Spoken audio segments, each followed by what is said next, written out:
Hello les gars, on se retrouve aujourd'hui pour un débrief du match retour FC Barcelone PSG. C'était un super match, plein de rebondissements. Donc vous voyez, je suis en continu de travail, je viens du boulot, je suis rentré, je me suis posé devant le match. En même temps, j'enchaîne avec le débrief. Donc déjà, n'oubliez pas de liker, vous abonner, partager la vidéo, tout ça. Et puis on commence le débrief maintenant en même temps. Il n'y a pas de temps. En fait, ce match-là, on va aussi le prendre comme un très beau match, un classique quasiment. Parce que ce match, dès qu'il commence, t'as le PSG qui essaie. C'est-à-dire, ils n'ont pas le temps, ils savent qu'ils sont en retard, ils essaient de tout faire pour revenir à hauteur déjà du Barça, pour avoir un match équilibré. Donc, ils sont dominateurs en début de match, ils essaient, mais t'as les ailiers, les attaquants du PSG qui sont pas encore dans le match.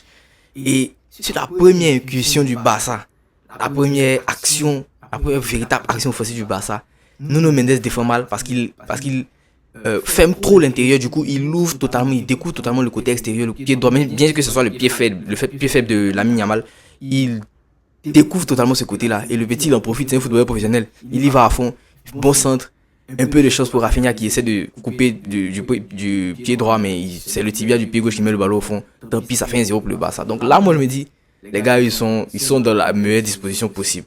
Ils mènent un 0, plus le 3-2 du match aller, ils sont à domicile, ils vont garder le ballon. C'est le Barça, ils vont garder le ballon tranquillement, jouer avec expérience. Comme ils l'ont fait aussi pendant le match aller. Jouer avec expérience et puis partir tranquillement à la maison avec leur victoire, aller en demi-finale. Mais c'était sans compter sur, on va dire, l'envie, l'insouciance de Dembélé et de Barcola parce qu'ils ont commencé à pilonner. Ce que je disais, c'est que tout ce que Mbappé n'a pas pu faire au match aller face à Koundé, Barcola a fait ce match-là. Et tu vois, il a commencé à prendre en confiance, à faire des différences. Et tu as cette action-là où il est lancé en profondeur. Le petit, t'as Araujo qui fait une faute inutile pour moi. Pourquoi faire une faute à ce moment-là? Tu mènes un 0, tu mènes même 4-2 en fait. Tu mènes 4-2. Si tu prends un but là, tu n'es pas forcément éliminé, tu n'es pas en position difficile. Donc pourquoi faire une faute? En plus, t'as pas un très grand finisseur. C'est Barcola, frère. Pourquoi tu fais faute? Tu le laisses partir tranquillement, il va aller se frotter à Ter Stegen. Et on se rappelle que le match précédent, Barcola, il a eu une action, il a tellement tergiversé que s'il y a eu un retour défensif en fait. Du même à Rojo. Donc pourquoi faire faute? Je pense que là, il a manqué d'expérience, manqué d'intelligence de jeu. Il fait faute. Et pour moi, même, c'était quasiment un penalty, mais bon, il fait faute. Il prend le rouge parce qu'il est le dernier défenseur. Et là, ça change totalement la physionomie du match. Le PSG s'est dit, bah, ils ont un carton rouge. Autant y aller à fond et puis voir ce que ça donne. Ils commencent à pilonner, ils y vont. Et Dembélé, Barcola et Dembélé. Les ailiers qui sont dans le match, qui sont déjà là dans le match, qui sont à fond. Barcola fait les différences sur le côté. Bon centre. Mbappé se rate, mais Dembélé est là. Le but, il est très difficile à mettre parce que cette frappe-là, je veux dire, n'est pas simple du tout. Mais c'est Dembélé, il est capable du meilleur comme du pire techniquement, donc il le fait bien, un but partout. Et là, le Barça, il se met dans une optique de garder, c'est-à-dire garder le résultat. Mais t'as en même temps Xavi qui commence à s'énerver, Et là, on part à la mi-temps. Mais le PSG, ils ont des occasions, des petites occasions, là, mais on part à la mi-temps sur le score de 1-1. Au retour de la mi-temps, je dis, pour moi, la physionomie du match pouvait changer encore. C'est-à-dire, pour moi, le Barça allait essayer pendant les 10-15 premières minutes d'essayer de mettre un but, d'essayer de pousser à avoir des coups de pied arrêtés, des petites choses, avoir des fautes pour se mettre en confiance. Mais c'est pas du tout cas. Dès que la mi-temps commence, le PSG, il recommence à mettre la pression. Le Barça va se recroqueviller, comme dit, devant leur surface de réparation. Alors qu'on sait que c'est le Barça. Tu peux dire tout ce que tu veux, c'est le Barça. C'est pas leur ADN. Ils ne savent pas faire ça, en fait. Le Barça ne sait pas faire le dos rond. C'est-à-dire, ils jouent au football. Il faut que le Barça ait le ballon. Et en plus, ils n'ont pas les joueurs pour faire le dos rond. Tu as un latéral, tu as Cancelo comme latéral. tu peux pas faire le dos rond en fait. Tes défenseurs surtout c'est Koubassi et puis Inigo Martinez. Donc je dis après la sortie bien sûr de Araujo. Donc du coup tu ne peux pas faire le dos rond. C'est difficile de faire le dos rond avec ces joueurs là. Ce ne sont pas des joueurs de dos rond. Au milieu de terrain t'as Pedri, t'as De Jong, t'as Gundogan. Frère, tu peux pas faire le dos rond. T'as fait sortir Yamal, t'as Lewandowski, Rafinha. Du coup ça devient très difficile. Et t'as pareil qui insiste. Et Vitinha. Quel joueur. Mais depuis son replacement en 6, il est magnifique. Vitinha, c'est un très bon joueur. Quand je vois que la saison passée, il y a des rumeurs qui nous disaient que Neymar passé son temps à dire que Vitinha était un joueur d'Europa League. Vitinha, quel but, quel joueur. Magnifique. Et t'as Vitinha qui met ce but-là, 2-1 pour Paris. Égalité sur les deux matchs. Et puis, là, on repart de 0. Et en plus, après ce 2-1 là, qui est le premier tournant du match pour moi, bon, plutôt le deuxième après le rouge de Araujo, tu as Xavi qui dégoupille totalement. C'est-à-dire, tu es un entraîneur. d'une équipe comme le Barça. T'es pas entraîneur de Cadiz ou de, je sais pas, tu es entraîneur du Barça. Ton équipe est en difficulté, mais n'est pas encore éliminée. C'est-à-dire, vous êtes à égalité. Il y a 2-1 pour le PSG, donc à 5-5 sur les deux matchs. C'est ça.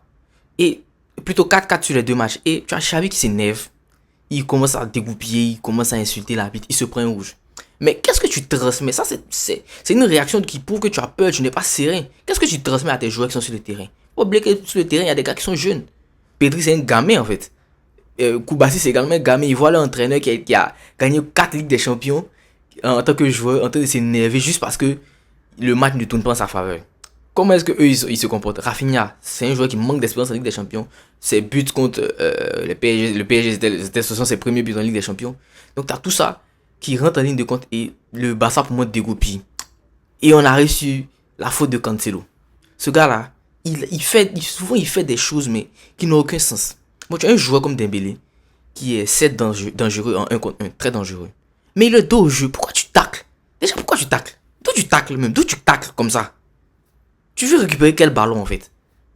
Le gars se dirige vers le point de corner. Il est de dos. Donc il va sûrement peut-être chercher à se retourner. Tu peux l'empêcher de se retourner, l'accompagner vers le point de corner. Peut-être au pire concéder un corner, mais c'est moins que de concéder un penalty. Et en plus, après la faute, il est là, il fait comme s'il n'a rien fait. Pourtant, il a complètement fauché le gars. Après, tu as Mobutu. Mobutu Sese Seko. Le dictateur. Le roi 12-12, le roi 7-7. Qui prend ses responsabilités. Il se cache pas comme il dit. Il place le ballon, le gardien ne va pas la chercher. Tranquille. 3-1. Et là, tu sais que c'est mort. Parce que le Barça, ils n'ont pas les ressources pour le faire. Ils n'ont personne sur le banc. Parce qu'il y a des blessés, tout ça. Mais ils n'ont personne sur le banc. Déjà, offensivement, c'était déjà difficile dès la sortie de Lamine Yamal. Parce que Lamine Yamal, c'était le détonateur de l'équipe. Donc, tu sens que le Barça ne pourra pas le faire. Ils ne pourront pas revenir, en fait. Mais, tu as le PSG qui est capable, toujours, sur des petits moments d'inattention. Déjà, tu as Donnarumma qui fait n'importe quoi au pied. Ce gars-là, au pied, c'est n'importe quoi. Ce gars-là, il n'est fort que sur sa ligne. Les autres, ça va. Mais Donnarumma, il n'est fort que sur sa ligne. Et en plus, il manque de sérénité. Mais il faut souligner également le très grand match de Marquinhos, de capitaine Marquinhos. Parce que lui, aujourd'hui, rien à dire. C'était un vrai capitaine aujourd'hui, donc il faut souligner son très grand match. Après tout ça, tu as bien sûr la disposition qu'on attendait tous. Tu as le Barça qui va essayer. Et bien sûr, ils vont avoir quelques petites situations, des petites occasions. Il y a un quasi-penalty parce que sur l'action de Lewandowski où tu as Donnarumma qui fait foot, s'il n'y a pas hors-jeu, il y a penalty. Heureusement pour le PSG, malheureusement pour le Barça, il y a hors-jeu, donc c'est pas sifflé, on revient pas là-bas. Et tu as bien sûr cette dernière contre-attaque du Barça où d'abord, tu as le compte de Marquinhos qui emmène les deux corners. Et après, sur la contre-attaque de ce corner-là, de l'un de ces corners-là, tu as le but de Mbappé qui a beaucoup de réussite parce qu'il rate le face-à-face. Asensio qui fait une très belle frappe, repoussée encore par Ter Stegen. Et ça revient dans les pieds de Mbappé. Donc là, il fallait vraiment que ce mec il mette un doublé. Donc il commence vraiment à aimer jouer à Barcelone parce que ça c'est de bon augure pour sa venue au Real Madrid. Donc ça fait quoi? Sur les 2 dernières fois qu'il vient à Barcelone, la dernière fois il met un triplé. Dans l'autre du 4-1 là, encore un 4-1, il met un doublé. Donc félicitations à Mbappé pour ses... Et pour moi, il fait pas une très belle performance. Il est juste là où il faut au bon moment. Il met le penalty, il met le deuxième but, il tue le match. C'est un tueur, donc t'as plus rien à dire sur ce point-là. Voilà les gars, c'était tout ce petit débrief du très beau match de Ligue des Champions. FC Barcelone PSG, le PSG avance, le PSG en demi-finale de Ligue des Champions. Le projet tout petit à petit, il prend forme. Hein. Ils ont réussi à éliminer la Real Sociedad, ils ont réussi à éliminer le Barça. Après, en demi-finale, ce sera pas compliqué que ça, puisqu'ils sont pas du côté City Real. Donc, c'est possible en fait. C'est possible pour le PSG d'arriver en finale de Ligue des Champions. Après, en finale, c'est sur un match, tout peut se jouer. Donc, peut-être que pour sa dernière année, Mobutu Sese Seko va ramener la coupe aux grandes oreilles à Paris. Donc, comme je disais, c'est la fin du débrief. Merci de l'avoir suivi. Comme d'habitude, n'oubliez pas encore une fois de liker, vous abonner, de partager la vidéo. Là où les vidéos. Et puis, on est ensemble. On se retrouve demain pour le débrief du second match qui va m'intéresser dans ces quarts de finale là. C'est Real Madrid-Man City. Donc, à demain et puis, tchuss.